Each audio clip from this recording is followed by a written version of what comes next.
Hi, it's Mia, and I had made some movies I never posted on YouTube, so whatever. I'm just procrastinating anyways, and they're probably too long for anyone to want to watch. I had just finished the 4th out of 5th year spring term on Friday. I had an exam at 9, and I had a clinic shift from 1 to 5, and I went back to clinic Monday right away. Right away. I went to church on Sunday, and I went to a community group that I can never go to because I'm usually busy on Saturday. On Saturday, I won't be able to go back until next fall, potentially, hopefully, because it's hard there's groups in the community that I've joined because I don't have a lot of family or friends, and it's hard to not attend their events. But it's also nice when I can. And I was like, lazy, I didn't want to go. Then I realized that I won't be able to go for the rest of the summer. So I was glad that I went because I think it's good when you don't hang out, especially with me being a parent. It's good to hang out with other adults sometimes, depending on who it is. But it's hard sometimes. I didn't always learn. There's a part in my life where I was kind of lazy. There's a part, besides when I was homeless with my kids, where we were like trying to find housing. There was a time that I was homeless for several months just because of the fact that's how it ended. My ex-husband's mom, had just died within 2 weeks of each other, and it was just like we were stunned, and we were trying to make a decision about whether I was going to stay in the rooming house I was in, and they ended up renting our room out before they told us. So they pretty much said, okay, it's time for you to leave. We didn't really have a choice at that point. So it's hard sometimes as a parent, single parent. There's no other parent like taking the kids on the weekend or taking them on vacation. There's no other parent. There's no other parent, period. Just to say that person disappeared. It's like Anakin Skywalker that didn't have a dad. No, really, they don't. He doesn't pay any child support. The judge ordered it, but he doesn't pay it. Not a penny. And it's been 9 years since I left him.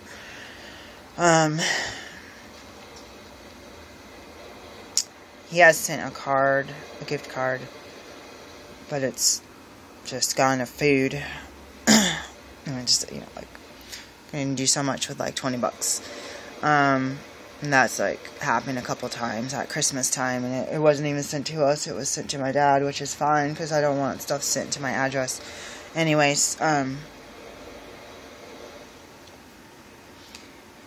waiting for 3 grades: pediatrics, cardiovascular, and pulmonary medicine, as well as IV therapy, which I took.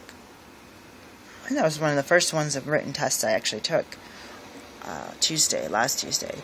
I haven't gotten any of those scores back. I feel okay about the IV therapy. There's a lot of material, and there was a study guide that was pretty good, and there was several things that were not on the study guide that were on the test that I actually didn't remember reading the notes, so hopefully I did okay. Nutrients and stuff, I don't know what it is about nutrients and amino acids and vitamins. There's just something weird about, if it's like a danger, contraindication, something the teacher stressed, that's fine, but if it's like something nitpicky, because like I say, B6, there's a lot of things about it. There's a lot of good things, bad things, side effects are. Not saying there's side effects, but any medication, you could have a list of things. So sometimes it's hard when you're studying. It'd be nice when you think in real life you could have a little booklet for me, I like Glossy Shine, where you could have like a shiny thing or something even on a computer or on a tablet where you can pull it up and just be reminded of the indications. And it's good to have it in your brain, but when this is like the first time in your life at med school that you're ever hearing about these things, and I'm not really one who uses a lot of supplements, so it's different for me. If I feel like, I learned that I needed certain supplement or certain nutrients in my diet, and certain foods provide those nutrients, and certain things prevent them from being absorbed, or I'll feel like I'll eat a well-rounded diet, and then things that can prevent it from being absorbed, I cut that down, and I do that also for my guinea pig, so that he's not getting deficient or being prone to getting like kidney stones or something from having too much of a certain nutrient or mineral. So currently right now, like I can even feel, I've been eating my raw food chocolate, what I probably shouldn't eat at all, but I've been feeling nervous because of my grades not coming in. My mind tells me that I completely must have failed, and we're hearing reports back from people that have failed some stuff, and they're straight out just telling us, email, Facebook, and I'm getting scared. Usually it's something that people get a near pass and they remediate it. So I'm hearing some straight up F's, and I'm scared because some teachers, they'll know you worked hard on quizzes, classwork, attendance, papers, projects, and if you're close, they will pass you because they'll also average in your other scores to show that you're working hard. I know it's medicine and you want to get a good score, but some people are good at writing papers. Some people maybe are good at essay questions on tests. I'm pretty good at fill-ins and essays, surprisingly, because on multiple choice I will struggle, and I'll be known as being stupid because I didn't get a 90-something on the test or 80-something on the test, but then I'll take a multiple choice or a fill-in, I'll get 100% plus extra credit. It's like, or maybe they try to mark stuff wrong, so they'll give me like a 98. So it's like, that's not just like trying to narrow down what the right answer is. Some people are really good at test taking like that. And my dad was telling me how he was good at test taking by narrowing out extreme answers that don't sound right, and then kind of you can actually guess 50-50, or think, he studied enough to have your self-conscious mind just pick the right answer. But it's surprising when I struggle with multiple choice and stress out about it, but with fill-ins, it's like, I'm pretty sure I did that correctly. And it's showing me, even if it doesn't show the other teachers, that I am able to retain the information, learn the information, describe it in my own words, what is really going on with whatever subject they're asking me about. And even going so far as to name, for me, dates and times are a challenge for me. I'm like spatial things. I learned a lot about astrology, but astronomy when I was a kid, and you think about space-time continuum, or the time in a black hole, or the time on a different planet that also orbits the sun. And so my mind will be like, oh, it's all relative, space-time. Sun goes down. If it gets dark at 6, I'll get ready for bed at 6. If it gets dark at 10, I'll get ready for bed. It's like I go with what's around me for time and space and stuff, and I don't always want to be. The linear thinkers would be like, you do this vaccine at this time, and you do this one at this time, period, and then you do this one 5 times, you do this one 3 times. And my mind is kind of like, but if the instance that you skip that one, or this happened, and then you do this, then you're going to change everything, like I will make it more complicated. Or if you're going to start them at age 3, or do this, this, or this. There's this little beetle things. I see one flying. I got to vacuum my kid's bed. She won't sleep in it because there was little, where we live, there's these tiny little black beetles that are annoying. I don't want to complain about certain bugs because they could be eating something that would be worse. You don't know what lurks in the microscope. I assume that these things probably eat microscopic little mites or something that you don't even know. The paper bugs, I call them. Same with spiders. They're like, oh, the bigger the spider, the more that it ate. I'm like, let me just throw it outside so I can continue eating whatever it is. So right now, I looked at my bank account, found out I had $15 worth of charges. The bank made an error last week, and I didn't ask for a receipt. I asked them to email it to me. I finally looked at it, and I noticed that she had taken an extra $100 out of one of my accounts, which put my account very low, and it gave me a finance charge. And I'm really mad. I'm like, should I call or drive there and tell them it was a mistake? But at the same time, my financial aid was supposed to be given to us on Monday. We will not get it until more than 2 weeks from now. And I had needed to pay for some food, and I had some school fees that needed to be paid by a certain date, like in April or something. It must have been in May. I charged those fees. It must have been right at the end of May. I charged those fees, and I was expecting to have the entire card paid off. Because I do it like that. I'm like, well, we are really at the end of the term. My financial aid, it's all loan money, is not coming in until the beginning of next month, so I'll just pay it in full, which sucks because then you don't get as much funding back. But if it's a school expense, or even a bill, or even a rent check, and you have to pay it by a certain date, there's not many choices that you have. It's scrape it up with a credit card or not pay it at all, and you can't not pay it at all. So that's a struggle right now. My kid has an instrument he hasn't touched in months, and I need to give it. I asked him 2 weeks ago at least that I need to give it back, and they're not responding. They're like, oh, last Friday they could have got it at 9:30. I'm like, I'm taking a test, I can't come, and they haven't responded. I'm like, every day, like Saturday, can I bring it? Monday, can I bring it? Maybe I sent it and didn't get sent out. So I need to stop this video and call them. The child care center, I was paying every month for my son to come in, and he wasn't even coming in. And there's a day a couple years ago that I dropped him from a morning session, and somehow that changed something, and then they gave me a late fee and a service charge. If I had just kept the thing, I would have not been charged. It's almost like I went into a different pool of people that did not need morning care, and somehow it showed, I don't know, something in the computer triggered me as having some kind of issue, and if I hadn't have had that issue, it would have been no service fee. I tried to explain to them the situation, and they didn't care. They're like, you're a troublemaker, and they kind of have that, like, 2 strikes, you're out. Like, you're a troublemaker, you need to pay your money, the computer says that you didn't, it's like, I hate computer errors. I'm like, you don't understand. I am having less of a service per month, therefore I don't need, it was like I signed up for 3 mornings a week for 2 children for a month. It's like, I should be getting less of a charge, not more of a charge, and a fee, because like a late fee for something that I already paid on the 1st. It was stupid. I think maybe the change happened after the 5th or something, so it noted a change in fees, and it tried to say, I don't know what it was. I just paid it because I've done this multiple times at daycare centers. I'll tell you the truth. You'll pay it in full at the beginning of the month, and then something happens, or you change something, or you withdraw a kid, and they decide they're going to charge you late fees and extra charges and try to say you didn't pay.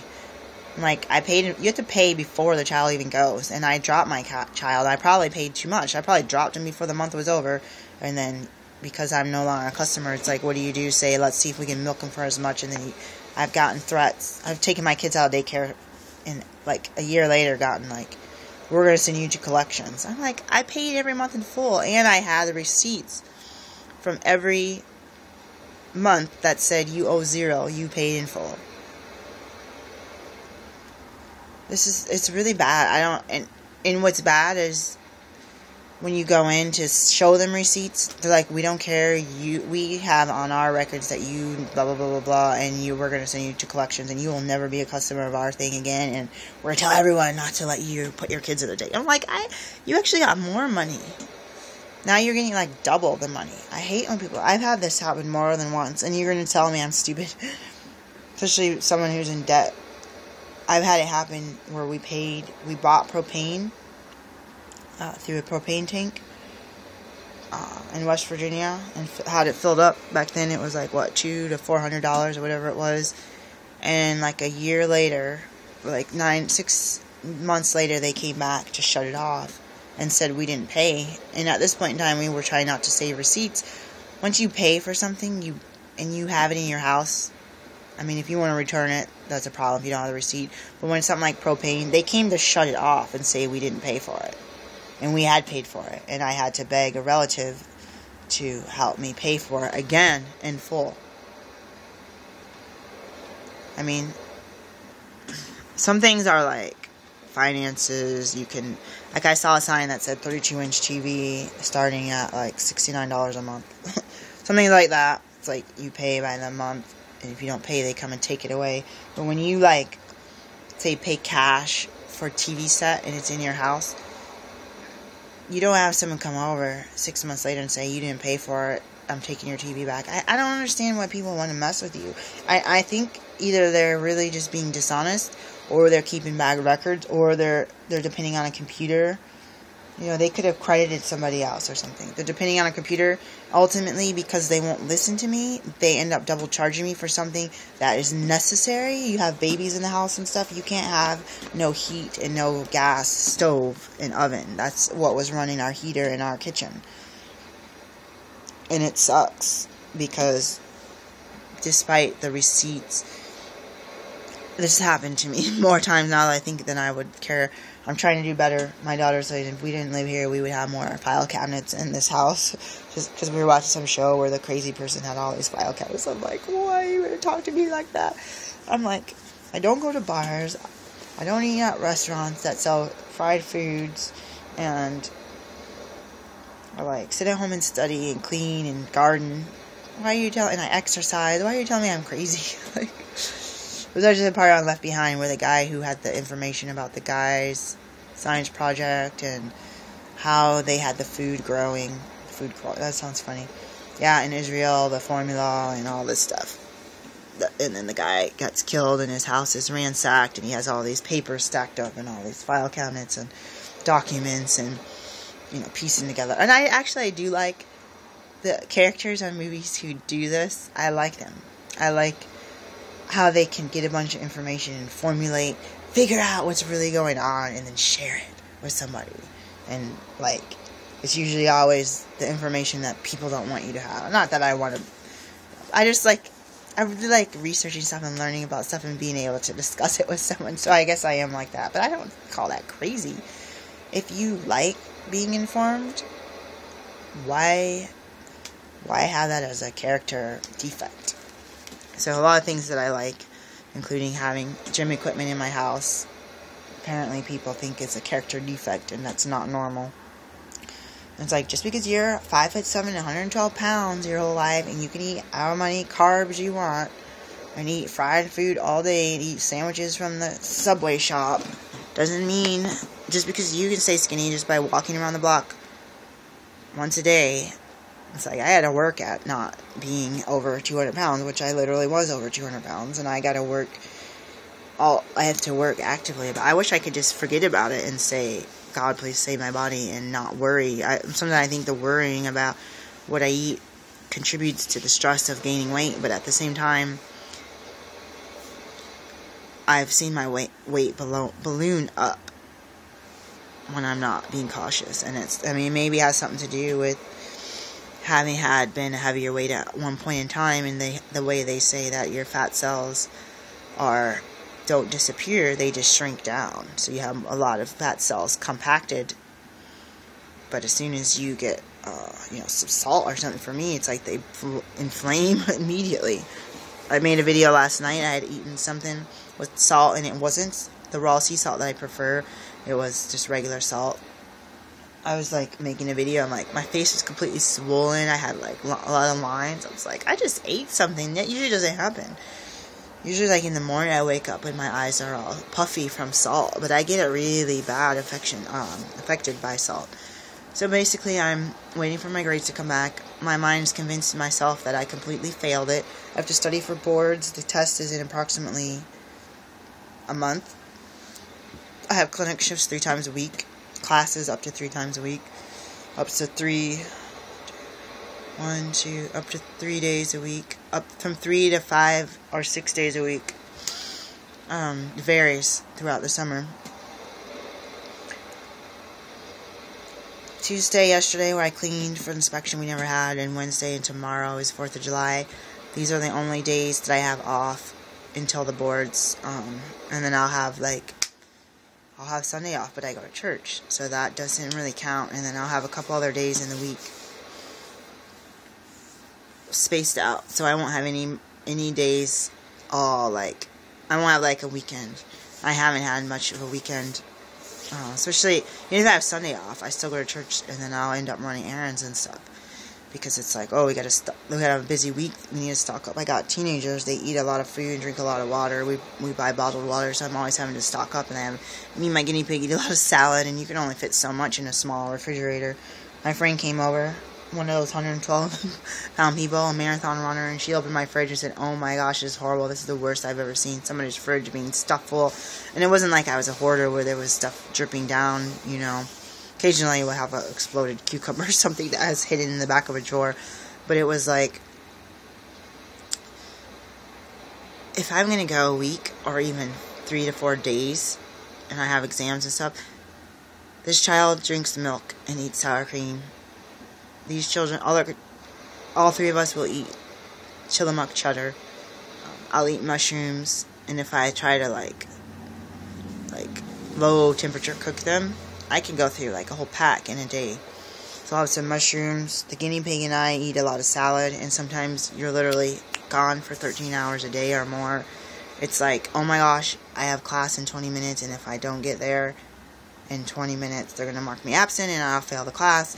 So it's like, grab the pre-packaged, pre-rinsed lettuce and just throw it in the animal's cage. I might have to grab nothing, like my Lara bars or jar of nuts or something,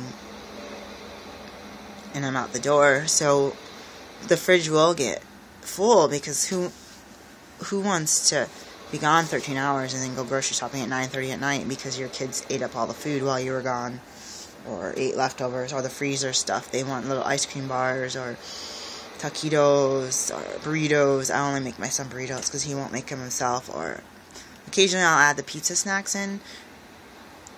There's certain foods, it's like, whatever, I rather you didn't have all these preservatives, but that's like the only thing that you eat once in a while. I mean, even regularly. My son was eating waffles, but he won't eat them very much, so it's a difference. The last place we lived, the refrigerator was like twice as big. It was huge.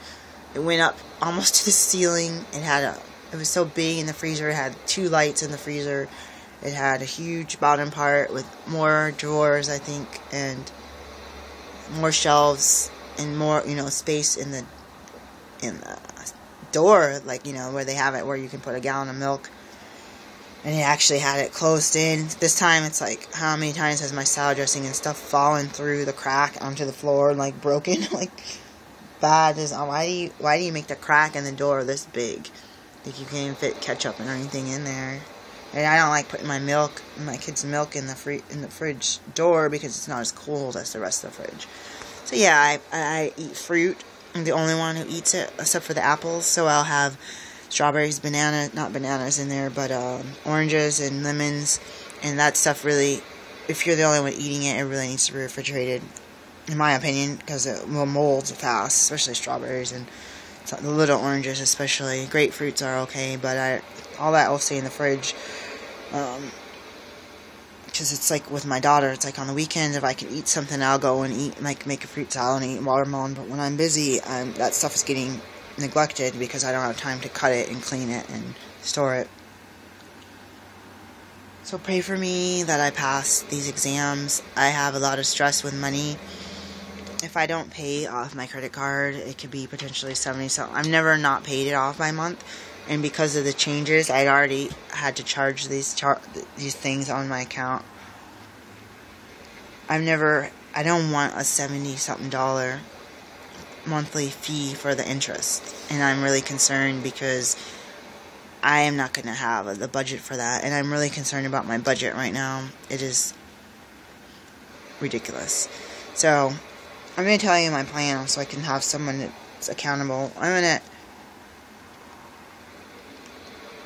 think that I already paid a couple $100 on my credit card, and I have to pay like $500 more because I had these school charges and stuff that had to be paid by a certain date, or else you were not able to take the test, which is hard. You have to pay like 4 or 5 months in advance, and you commit to it. They won't let you reschedule the test either if you missed it. They won't let you take it in February, which I think they should. However, I'm going to tell you that unless I want to get that service fee, I might as well pay. And I already got charged on my account because I had gone under the minimum amount, which they must have just changed in April, because that never happened before. So I think what I need to do is recover that money and keep it at a minimum. And then next time I go in, talk to someone, tell them there was an error. And because Because driving to the bank and back is going to be more than $5 worth of gas. So I might as well wait and just get it at another level so that it doesn't happen again. I almost feel like maybe not putting the money in there. I don't know how often. I can't figure out how often they charge you that fee. Are they going to do it, like, at the end of the month? Or on the 21st? Or on the, Because once you went under, they automatically charged me. And it made me so mad. I wanted to combine the accounts because there's very little in both and keep it above that instead of getting a fee for both of them. But I'm getting to the point where I have a lot less money, a lot less income, a lot more interest charges, and it sucks. A lot more expenses. Fees and tuition have all skyrocketed. Classes cost over $16,000 for this past term. And I was taking 23 credits, 23.75 or something. It's ridiculous. And then they always charge you fees. They don't always tell you can opt out. They sent an opt out yesterday, and I emailed them. I need to double check that it went through. $200 charge. They charged me extra $600 because they made me take an extra class because my resident did not like the fact that I was on observation shift, which it's none of her business what shifts that I get put on. Every shift I asked for was because I wanted it. So I got penalized and had to come in class on Saturday and pay a $600 fee because that's the reason the person gave me. It wasn't because I was a bad clinician, or student clinician, it was because she didn't like the shifts I was on, and she said that she was going to change my shifts, and I said, no, you're not, and she goes, fine, I'm making you come to class on Saturday, take an extra class, a skills class, because you need help. Well, I didn't need help. She was just mad that I wouldn't give her verbal authority to rearrange my schedule, and this lady would attack me for no reason whatsoever. And it sucked. It was clearly attacks on me that did not have anything to do with my performance. My performance was fine. And it's hard. I get penalized sometimes. This time around, the doctors thought I was graduating. But then they kept asking me, aren't you graduating? Aren't you graduating? So that made me feel like I was working at a level of a graduate.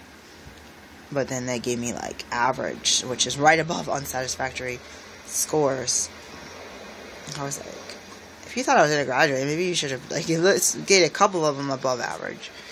Because if you thought I was going to graduate and I wasn't doing well at that point, you would have pulled me aside and said, dude, you need to pick up the pace or you're going to be having to repeat it. Like, that's what would happen. I don't care. I didn't argue. They have a power to put an F on my report card, so they're the ones that are evaluating me. And I make the mistake of giving people, like, super excellent scores because I think they're somewhat nice sometimes. If they're not nice all the time, I'm like, what am I doing? I should have done that.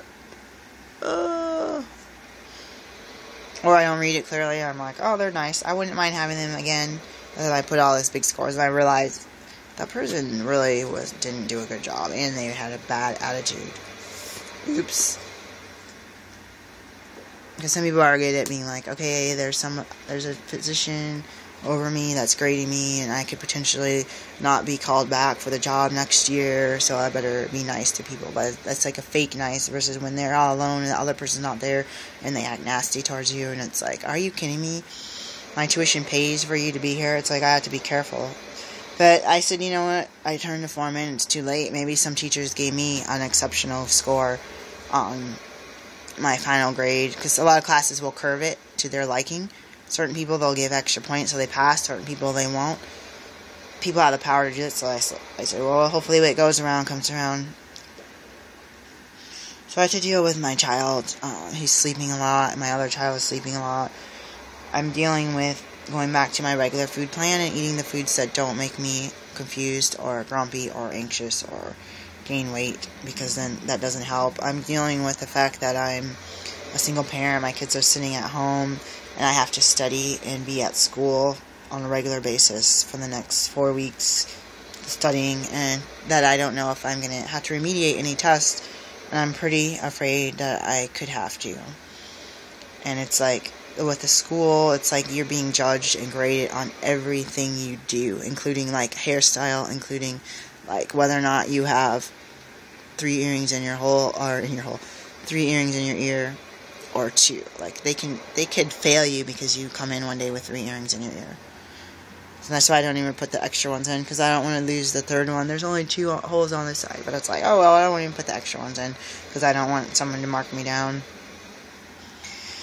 Just like you're being graded and judged, and they're watching everything you do, and they're marking it. And certain people can flow in and out of a community and be thought of as really well behaved, but certain other people, it's like they could be like, oh, she has dreadlocks, which I don't. I have braids. They could say, oh, she is defiant because she doesn't have straight hair like the rest of us, and because it sticks up sometimes. And they could judge you based on that and say you have an attitude problem because they don't like your hair, and not realizing that with my natural hairstyle, it's because I don't want the chemicals in it, and that I want to be able to freely wash it, or go swimming, or whatever I need to do, go work out and be sweaty and not have to worry about not being able to wash it, and just go. And it's getting long enough now too that I can put it in a ponytail. Not very well, but potentially can do that. And so there's a lot of stresses going on. I try to put a couple things on Facebook, but I know people are like, man, that girl sucks. She always complains, always stressed out. Why can't she keep her house perfect? Why can't she do this? Why don't her kids behave? Why don't, like, all she does is complain about this and money and this and that. It's her fault that all this stuff is going on. And I see them all going out and having picnics and barbecues and riding on boats and doing 4th of July fireworks. I'm just like, I can't do any of that stuff. I don't have a boat. We're not allowed to do fireworks. I used to miss the days where you could do sparklers outside of your door with kids. Or snapper poppers. I can't even use a charcoal grill that I had out there. We used to use that. We can't even use it. I might do some hot dogs on a propane. I'm scared. I bought a camping propane stove, and I'm afraid of the explosiveness of it. But, hey, might as well try it. I bought it. Might as well attempt to use it. I'll read the directions very well. But yeah, there's a lot we can't do. We don't have any friends and stuff, so we're not going to be doing any picnics. Or there's a community group that I used to go to every year, but when I go, nobody talks to me. Even the people that know me, they're just like, we don't want to talk to you. We don't care that you're part of this group. And it's kind of cliquey, so I don't hang out, because the people that I knew from the group were on the other side of town. When I lived over there, I saw the people regularly, week to week. Occasionally went out for lunch and stuff with the group. And now it's like I don't belong to their groups, although you always remember whenever you want to be a member. But it's really sad going there, seeing someone you've known for 10 years and having them be like, hi, I'm busy, see you later. And you're just like out there alone with your kids sitting in the corner under a tree, just like doing crossword puzzles. It's like everyone else is playing frisbee, had fun conversations. So it's kind of hard. I guess I'm not that good of a person to get along with. Yeah, or people assume that I'm not. Plus I have weird habits, like hobbies, like reading, playing music, playing guitar, I don't play the guitar very often, but I do turntables, and I like to dance to techno. I like to exercise and go hiking, sewing, crafts, and then of course most of the time is spent raising children, gardening, and schoolwork, with schoolwork being at the top of the list. And I try to follow the rules, and I quit smoking, and a lot of people smoke and stuff, so it's like I might be focused on trying to get out of their wind, versus, and maybe it looks like I have an attitude and don't want to talk, but I see a lot of the people that I knew back in the day, they act like they're always fiending something, always like trying to get a fix of something, like, I don't know if it's drama, or cigarettes or something. It's like they're trying to fix on something, and they're not really caring about socializing unless I've got something to give, money to give or something. So I have to realize that I had been in a place like that in the past. So yeah, that's how my summer is starting out. The day before 4th of July, I'm trying to pray about whether I should go to the grocery store or not, because we do have limited funds, and I should probably just go through the cupboards and see what's back there, maybe clean it up a little bit, make sure things are still fresh. But yeah, I'm gonna go. I really don't want to study, I'm telling you the truth. Oh yeah, my 3 goals: fix my bank account, study for the board exams, and take care of myself. I need a mental break. I need to physically sleep and rest. because I have clinic shifts and we're going to be expected to call our patients back, and we don't really have a break. I have a break right at Christmas, like Christmas Day, probably till a couple days after, or a day after New Year's.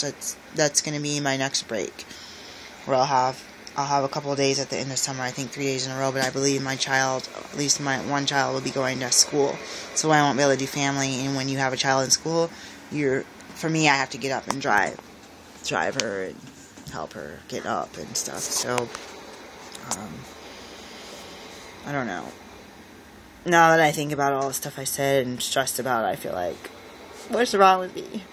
Why can't I just, go run a 5K or something and focus on something else besides stupid money issues and, oh yeah, my car needs a oil change and has a recall on it, and headlights and all their lights are burnt out on it, so I should probably take the thing in today, but I think maybe I think I'm going to do it Tuesday, because I don't want to be way out it's in a different city where I take it. I don't want to be stuck out there when I have to be at clinic, and it takes like an hour and a half to ride the bus in. So I should probably do it on a day that I don't have it, which is going to cut down on my time on studying. So I'm going to keep you posted about my studying. All I can think of doing right now is just read through the stuff one time through, and then do more repetition, do more out loud flashcard stuff, and just plow through it. I'm stressed because I haven't taken a break. Last year I took the same test, didn't pass it. I didn't take a break at all. And it's really hard. I felt a lot of guilt because I was raising my kids alone without anyone coming over to help at all. And just trying to make sure that they had food. I would take breaks and watch TV cartoons and stuff with them for an hour, and then go back to work until it got to the point I was so exhausted. All my breaks were just sleeping, 15 minutes to 60 minutes, not even eating anymore. And I was on a strict schedule, and it's even a bathroom was strict. So I felt extreme guilt, and I also was going to leave and rent a place, or maybe even for a week. My dad had offered, saying maybe you need to get out and borrow someone's house or something who's on vacation. I considered doing that, and I decided not to. I even had opportunity to take people's houses during the day. I didn't do it because they were doing construction coming in and out of the house. And I didn't want my kids were sleeping till 1. I didn't want strangers in and out of the house with 2 children sleeping. It sucks. And they were complete strangers. It wasn't someone I hired that I trusted or that I knew. It was a complete stranger that can do whatever they want, because the manager gives the key to them, and I can't stop them from coming. So that's why I didn't leave. So I felt extreme guilt at the end of summer, extreme exhaustion, and I had this drive that I was not going to fail this test for anything, and then I failed it, and I just was devastated. And now I feel shameful. I feel like a failure, that I'm never going to be a doctor because I can't pass things like normal people. And having the stresses and everything doesn't help. It doesn't help me study, doesn't help me learn, doesn't help me. A lot of people take it as a 40-hour-a-week job, and I'm not good at that, because it comes to a point where it's a couple times I ran errands last year, and I was like, oh my gosh, an hour and a half just got taken out of my schedule. Or I went to my weight loss group, or I decided I want to make a special meal for my kids because they haven't only been having snacks or toaster oven things. I wanted to have chicken and rice or whatever. So there's a lot of guilt in my studying, and a lot of shame, a lot of loneliness, and a lot of feeling like the world doesn't care. Once in a while, why can't somebody help me and have the kids come over and watch a movie or something? But that just doesn't happen with us. And so I feel bad that my kids aren't able to get out and do fun things. We're not allowed to ride bikes here. We're not allowed to roller skate here. And it's I wish that they could. I wish that she could. I wish you could bike more out here, so that when they get older, they could bike to a friend's house or walk their bike to the park and go. But they don't have experience because we're not allowed, and it really is sad. So I'm going to do what I can right now to chill out today and 4th of July, because I have clinic on Friday and Saturday, and just get my strength up, even if I don't study that much. And then I think next Monday morning that it's going to pretty much be 4 hours or 4 weeks of studying with organized breaks and potentially take Sunday off this time, which I didn't do last time, and just really be serious about passing this test, because my career is on the line, and one way or another, if I don't pass it, I'm not going to be able to work as a physician. So that's where I am right now. I still encourage all of you that want to be doctors or lawyers or artists or garbage truck drivers or whatever you want to be. I just encourage you to do it. Don't let people judge you. It's like when I was working a minimum wage job, I was struggling. When I went to back to school to do my dream, people complained about, why are you jeopardizing your children's life because you have this dream of being a physician. But it's like, I also have a dream of actually paying my rent, which I wasn't getting enough money for at a minimum wage job. So it was a hard decision, and it was pros and cons in reality. You know, if I was coupled up with someone who had a minimum wage job, that would be double the $900 I was getting, because I had to pay childcare. It'd be $1,800, and then we'd be able to pay $800 a month for rent. We'd be able to pay for the gas to get in the car if we shared a car and paid insurance and all that. But doing it at one person at minimum wage is really difficult when you have 2 kids and you have to pay childcare full time and all this stuff. I mean, it was possible. The only way I could even do it was working at a childcare center, and they had given me a discount fee, but I still had to pay hundreds of dollars a month and working overtime, which they never let me work overtime, but I worked the max. So that's a whole nother discussion.